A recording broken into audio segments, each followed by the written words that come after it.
नमस्कार। मध्य प्रदेश की ताज़ा और बड़ी खबरें रोजाना देखने के लिए अभी हमारे इस चैनल को सब्सक्राइब जरूर करें। आइए देखते हैं मध्य प्रदेश से आज शाम की बड़ी खबरें। सरकार ने रबी की 6 फसलों का समर्थन मूल्य बढ़ाया। सरसों तिलहन में 300 रुपये का इजाफा, गेहूं 150 रुपये बढ़कर 2425 रुपये क्विंटल। आपको बता दें, केंद्र सरकार ने बुधवार 16 अक्टूबर को रबी की 6 फसलों का न्यूनतम समर्थन मूल्य यानी एमएसपी बढ़ा दिया है। सबसे ज़्यादा इजाफा सरसों तिलहन में 300 रुपये किया गया है। गेहूं में 150 रुपये प्रति क्विंटल बढ़ाया गया है। इस तरह गेहूं न्यूनतम समर्थन मूल्य 2425 रुपये क्विंटल हो गया है।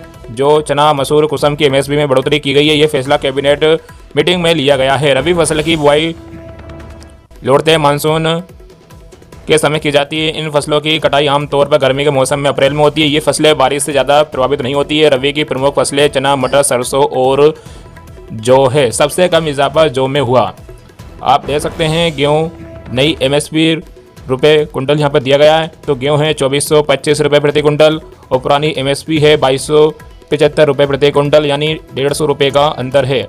वही जौ फसल की बात करें तो नई एमएसपी है 1980 रुपये प्रति कुंटल और पुरानी एमएसपी है 1850 रुपये प्रति कुंटल, यानी 130 रुपये का इजाफा किया गया है।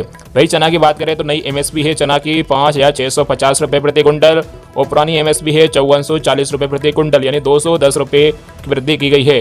वही मसूर की बात करें तो मसूर की नई एमएसपी है 6700 रुपये प्रति कुंटल और पुरानी एमएसपी है 6425 रुपये प्रति कुंटल, यानी 275 रुपये का इजाफा किया गया है। सरसों तिलहन की बात करें तो नई एमएसपी है 5950 रुपये और पुरानी एमएसपी है 5650 रुपये प्रति क्विंटल, यानी 300 रुपये का इजाफा किया गया है। वही कुसुम की नई एमएसपी है 5940 रुपये प्रति क्विंटल और पुरानी एमएसपी है 5800 रुपये प्रति क्विंटल, यानी 140 रुपये का इजाफा किया गया है।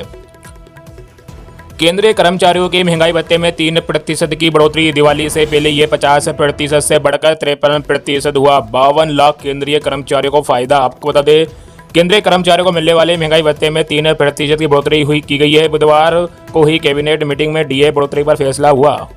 दिवाली से पहले हुई इस बढ़ोतरी के बाद महंगाई भत्ता 50% से बढ़कर 53% हो गया। इसका फायदा करीब 52 लाख केंद्रीय कर्मचारियों और 60 लाख पेंशनर्स को होगा। डीए हर 6 महीने बढ़ता है। बढ़ा हुआ डीए 1 जुलाई से लागू होगा। कर्मचारियों को 3 महीने का एरियर मिलेगा। 10,000 बेसिक सैलरी पर 330 रुपये का फायदा। प्रधानमंत्री आवास योजना लाभार्थी रखे इन 3 नियमों का पालन वरना वापस करनी पड़ेगी सब्सिडी। आपको बता दें, प्रधानमंत्री आवास योजना सरकार की महत्वाकांक्षी योजनाओं में से एक है। इस योजना के तहत गरीब व जरूरतमंदों को सस्ती कीमत पर अपना घर मुहैया कराया जाता है। खास बात यह है कि इस योजना के तहत लाभार्थियों को मकान बनाने के लिए आर्थिक सहायता राशि या सब्सिडी दी जाती है, जिससे वे अपने घर का सपना पूरा कर सकते हैं। इस समय पीएम आवास योजना का दूसरा चरण यानी प्रधानमंत्री आवास योजना 2.0 चल रही है। इसे केंद्र सरकार ने 9 अगस्त 2024 को लॉन्च किया था। पीएम आवास योजना के प्रथम चरण की जोरदार सफलता के बाद केंद्र सरकार ने इस योजना के दूसरे चरण की शुरुआत की है, ताकि देश के अधिक से अधिक जरूरतमंद लोगों को आवास उपलब्ध कराया जा सके। प्रधानमंत्री आवास योजना के तहत कितनी मिलती है सब्सिडी? प्रधानमंत्री आवास योजना के तहत ग्रामीण इलाकों में पीएम आवास योजना, ग्रामीण और शहरी इलाकों में पीएम आवास योजना शहरी का संचालन किया जाता है। इसमें पीएम आवास योजना ग्रामीण के तहत सरकार की ओर से मैदानी इलाकों में रह रहे लोगों को मकान बनाने के लिए 1,20,000 रुपये की आर्थिक सहायता यानी अनुदान दिया जाता है, जबकि पहाड़ी इलाकोों के लोगों को मकान निर्माण के लिए 1,30,000 रुपये की सब्सिडी दी जाती है। वही पीएम आवास योजना शहरी के तहत लाभार्थियों को अधिकतम 2,67,000 रुपये की सब्सिडी दी जाती है। ये एक क्रेडिट सब्सिडी होती है जो सीधे लाभार्थियों के खातों में दी जाती है। इस सब्सिडी के जमा होने पर बैंक आपको कम ब्याज पर लोन की सुविधा प्रदान करते हैं। पीएम आवास योजना के तहत मिलने वाली सब्सिडी को लेकर क्या है नियम? तो यह नियम दिए गए हैं। पहला नियम है, प्रधानमंत्री आवास योजना के तहत एक परिवार को एक सब्सिडी दी जाती है। ये एक परिवार में पति, पत्नी और अविवाहित बच्चे शामिल है। वही अगला है, योजना का लाभ ऐसे आवेदक को दिया जाता है जिसके नाम से कोई पक्का मकान नहीं होना चाहिए। अगला, यदि आवेदक को अन्य आवास योजना के तहत घर बनाने के लिए पहले सहायता मिल चुकी है तो उसे पीएम आवास योजना के तहत सब्सिडी का लाभ नहीं मिलेगा। किस स्थिति में लाभार्थियों से वसूली जा सकती है सब्सिडी? आपको बता दें, प्रधानमंत्री आवास योजना के तहत लाभार्थियों को अधिकतम 2,67,000 रुपये की सब्सिडी दी जाती है। यह पैसा लाभार्थियों के बैंक खातों में ट्रांसफर किया जाता है। यदि लाभार्थी कुछ गलतियां कर देते हैं तो उनको मिलने वाली सब्सिडी का पैसा वापस भी लिया जा सकता है। ऐसे में हमारे लिए ये जानना बेहद जरूरी हो जाता है कि हम कौन सी गलतियां नहीं करें ताकि हमें सब्सिडी के लाभ से वंचित होना पड़े। मकान निर्माण कार्य पूरा नहीं करने पर यदि किसी लाभार्थी को क्रेडिट सब्सिडी मिल चुकी है, उसने घर का निर्माण कार्य शुरू कर दिया लेकिन किसी कारणवश वे उस निर्माण कार्य को बंद करा देता है, तो ऐसी स्थिति में प्रधानमंत्री आवास योजना के तहत मिलने वाला सब्सिडी का पैसा लाभार्थी को लौटाना पड़ता है। ऐसे कई मामले सामने आए हैं जहां पीएम आवास योजना ग्रामीण के तहत लोगों ने सब्सिडी का पैसा खाते में आने के बाद भी निर्माण कार्य शुरू नहीं कराया, जिस पर सरकार ने उन्हें नोटिस जारी किए। ऐसा ही मामला मध्य प्रदेश में सामने आया, जहां पर प्रधानमंत्री आवास योजना राशि लेकर मकान नहीं बनाने वाले लोगों से राज्य सरकार वसूली की तैयारी कर रही है। पूरे प्रदेश के करीब 30,000 ऐसे लाभार्थी सामने आए जिन्होंने पीएम आवास योजना की पहली किस्त लेने के बाद भी मकान निर्माण कार्य शुरू नहीं किए। अगला है, बैंक की किस्त नहीं चुकाने पर भी आपको सब्सिडी लौटाना पड़ सकती है। वही मकान के इस्तेमाल का सर्टिफिकेट जमा नहीं करने पर भी सब्सिडी लौटानी पड़ सकती है। लाडली बहनों को 3,000 दिवाली बोनस देगी सरकार। आपको बता दें, महाराष्ट्र सरकार ने लाडली बहना योजना के तहत दिवाली बोनस 2024 की घोषणा कर दी है। इस योजना के तहत चयनित महिलाओं को 3,000 रुपये की चौथी और पांचवी किस्त का भुगतान उनके बैंक खातों में किया जाएगा। यह भुगतान लाडली बहन योजना दिवाली बोनस 2024 कार्यक्रम के तहत किया जा रहा है। सभी पात्र महिलाओं को चौथी और पांचवी दोनों किस्तों का पैसा सीधे उनके बैंक खातों में मिलेगा। महाराष्ट्र सरकार द्वारा महिलाओं को सहायता प्रदान करने के लिए शुरू किए गए इस विशेष कार्यक्रम में मुख्यमंत्री माझी लाडली बहन योजना के नाम से जाना जाता है। इस पहल के तहत राज्य भर की महिलाओं को सरकार से वित्तीय सहायता मिलती है।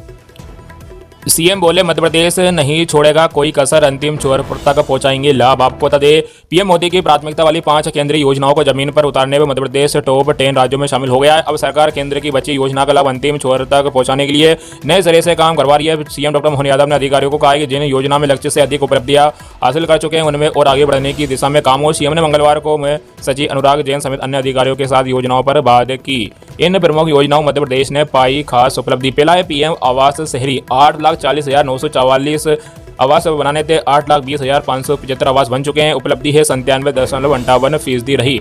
वही पीएम आवास ग्रामीण की बात करें तो 37,98,709 आवास की जगह 36,25,020 आवास बनाए गए हैं और 95.43% उपलब्धि रही। वही जल जीवन मिशन में भी 83,27,582 लक्ष्य के विरुद्ध 72,89,228 नल कनेक्शन दिए हैं, 87.53% प्रगति। वही आयुष्मान भारत की बात करें तो 4,70,96,914 कार्ड जारी करने थे, 4,02,22,893 कार्ड जारी किए गए।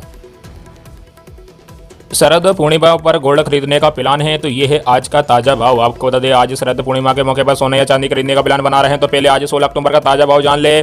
बुधवार को फिर सोने चांदी के दाम में बदलाव हुआ है। सोने और चांदी की कीमतों में 10 से लेकर 100 रुपये गिरावट आई है। नई कीमतों के बाद सोने के दाम 77,000 और चांदी के रेट 97,000 के करीब पहुंच गए हैं। आज बुधवार को सराफा बाजार द्वारा जारी सोने चांदी की नई कीमतों के मुताबिक आज 16 अक्टूबर 2024 को 22 कैरेट सोने के दाम 71,090 रुपये, 24 कैरेट के दाम 77,540 रुपये और 18 ग्राम के 58,160 रुपये पर ट्रेंड कर रहा है। 1 किलो चांदी का भाव 96,900 रुपये चल रहा है।